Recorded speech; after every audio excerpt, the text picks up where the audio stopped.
Hi hello ಎಲ್ಲರಿಗೂ ನಮಸ್ಕಾರ. ಇಂದಿನ ಕತೆ ಪರಶುರಾಮ ಷಷ್ಠಿ ಕರಾವಳಿ ಕತೆ. ಸಮುದ್ರವನ್ನು ಹಿಂದೆ ಸರಿಯುವಂತೆ ಮಾಡಿ ಪಶ್ಚಿಮ ಕರಾವಳಿಯ ಸೃಷ್ಟಿಗೆ ಕಾರಣರಾದರು ಎನ್ನುತ್ತವೆ ಪುರಾಣಗಳು.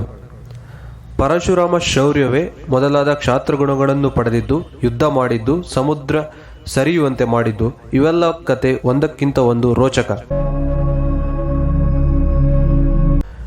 ವಿಷ್ಣುವಿನ ಅವತಾರ ಎಂದೇ ಪರಿಗಣಿಸಲಾಗುವ ಪರಶುರಾಮ ಭೃಗುವಂಶದ ಜಮದಗ್ನಿ ಋಷಿಯ ಪುತ್ರ. ಈ ಕಾರಣದಿಂದಾಗಿ ಪರಶುರಾಮನಿಗೆ ಭಾರ್ಗವ ಎಂಬ ಹೆಸರೂ ಇದೆ. ವಯೋವೃದ್ಧನಾಗಿದ್ದ ರಚೀಕ ಗಾದಿರಾಜನ ಮಗಳು ಸತ್ಯವತಿಯನ್ನು ವಿವಾಹವಾಗಿದ್ದ.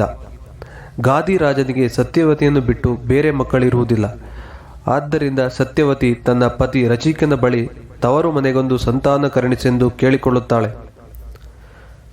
ಪತ್ನಿಯ ಮಾತಿಗೆ ಇಲ್ಲವೆನ್ನದ ರಚೀಕ ವ್ರತಾಚರಣೆ ಮಾಡುವಂತೆ ಹೇಳಿ ನಿಯಮಗಳನ್ನು ಸೂಚಿಸುತ್ತಾನೆ.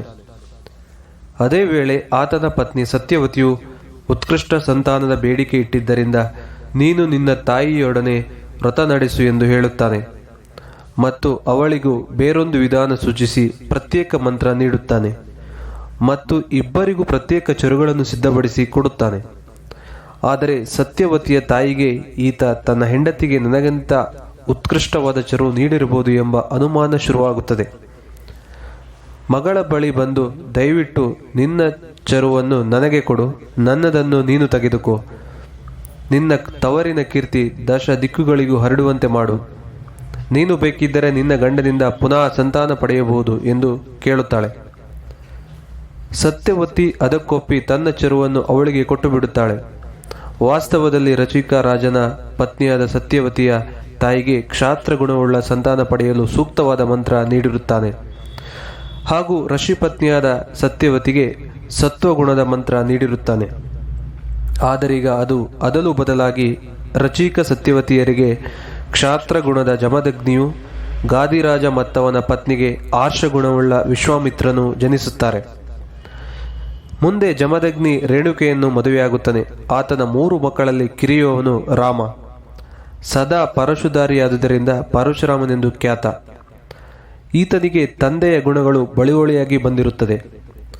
ಕ್ಷಾತ್ರ ತೇಜದ ಕಾರಣದಿಂದಾಗಿ ಪರಶುರಾಮ ಮಹಾಶೂರನು, ಕೋಪಿಷ್ಠನು, ಹಿರಿಯರಲ್ಲಿ ವಿನಮ್ರನೂ ಆಗಿರುತ್ತಾನೆ. ಒಮ್ಮೆ ಜಮದಗ್ನಿಯ ಆಶ್ರಮದಲ್ಲಿ ಪುತ್ರರು ಯಾರೂ ಇಲ್ಲದೆ ಇದ್ದಾಗ ಕಾರ್ತವೀರ್ಯಾರ್ಜುನನೆಂಬ ರಾಜ ತನ್ನ ಅಗಾಧ ಸೈನ್ಯದೊಡನೆ ಅಲ್ಲಿಗೆ ಬರುತ್ತಾನೆ. ಜಮದಗ್ನಿ ಅವನನ್ನು ಸತ್ಕರಿಸಿ ಇಡೀ ಸೈನ್ಯಕ್ಕೆ ಮೃಷ್ಟಾನ್ನ ಭೋಜನ ಮಾಡಿಸುತ್ತಾನೆ. ಎಲೆಮನೆಯ ಒಬ್ಬ ಋಷಿ ಇಷ್ಟು ದೊಡ್ಡ ಸೈನ್ಯಕ್ಕೆ ಹೇಗೆ ವೈಭವದ ಉಪಚಾರ ಮಾಡಿದ ಎಂದು ಕಾರ್ತವೀರ್ಯಾರ್ಜುನ ಅಚ್ಚರಿಪಡುತ್ತಾನೆ. ಜಮದಗ್ನಿಯನ್ನೇ ವಿಚಾರಿಸಿದಾಗ ಆಶ್ರಮದಲ್ಲಿರುವ ಕಾಮಧೇನುವಿನ ವಿಷಯ ತಿಳಿಯುತ್ತದೆ. ಕಾಮಧೇನು ಕೇಳಿದ್ದೆಲ್ಲವನ್ನು ಕೊಡುವ ದೇವಲೋಕದ ಗೋವು.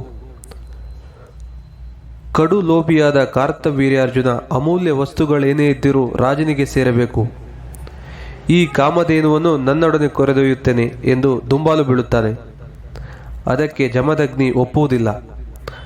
ಅವನ ವಿರೋಧದ ನಡುವೆಯೂ ಹಲ್ಲೆ ನಡೆಸಿ ಕಾಮಧೇನುವನ್ನು ಕೊಂಡೊಯ್ಯಲು ಪ್ರಯತ್ನಿಸುತ್ತಾನೆ. ಅದು ನಿಂತಲ್ಲಿಂದ ಕದಲುವುದಿಲ್ಲ. ಜಮದಗ್ನಿ ಇರುವಲ್ಲಿ ಮಾತ್ರ ಕಾಮಧೇನು ಇರುತ್ತದೆ ಎಂಬ ರಹಸ್ಯ ತಿಳಿದ ಕಾರ್ತವೀರ್ಯಾರ್ಜುನ ಜಮದಗ್ನಿಯನ್ನು ಕೊಂದು ಅವನ ತಲೆ ಕತ್ತರಿಸಿ ತೆಗೆದುಕೊಂಡು ಹೊರಡುತ್ತಾನೆ. ಕಾಮಧೇನು ಕಾರ್ತವೀರ್ಯಾರ್ಜುನನ್ನು ಹಿಂಬಾಲಿಸುತ್ತದೆ. ಈ ವಿಷಯ ತಿಳಿದ ಪರಶುರಾಮ ರೌದ್ರಾವತಾರ ತಾಳುತ್ತಾನೆ. ತನ್ನ ಗಂಡುಗಲಿಯನ್ನು ಎತ್ತುಕೊಂಡು ಕಾರ್ತವೀರ್ಯಾರ್ಜುನನ ಬಳಿ ಹೋಗಿ ಒಂದೇ ಏಟಿಗೆ ಅವನ ತಲೆ ಕತ್ತರಿಸುತ್ತಾನೆ. ಅಷ್ಟಾದರೂ ಕೋಪ ತೀರದೆ ಇಡೀ ಭೂಮಂಡಲವನ್ನು 24 ಬಾರಿ ಪ್ರದಕ್ಷಿಣೆ ಹಾಕಿ ಸಿಕ್ಕ ಕ್ಷತ್ರಿಯರ ವಧೆ ಮಾಡುತ್ತಾನೆ. ಈ ಎಲ್ಲ ಅರಸರ ಸೊತ್ತು ಪರಶುರಾಮನಿಗೆ ಸೇರುತ್ತದೆ.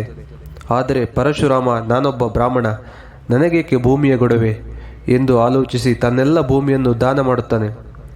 ಅನಂತರ ತಪಶ್ಚರಣೆಗೆ ಹೊರಡುತ್ತಾನೆ. ಆಗ ತನ್ನೆಲ್ಲ ಭೂಮಿಯನ್ನು ದಾನ ಮಾಡಿಟ್ಟಿರುವುದು ನೆನಪಾಗುತ್ತದೆ. ಒಮ್ಮೆ ದಾನ ಮಾಡಿದ ಭೂಮಿಯನ್ನು ಮತ್ತೆ ಕೇಳುವುದು ಸರಿಯಲ್ಲ. ಈಗೇನು ಮಾಡುವುದು, ಎಲ್ಲಿ ಕುಳಿತು ತಪಸ್ಸು ಮಾಡುವುದು ಯೋಚನೆಯಾಗುತ್ತದೆ.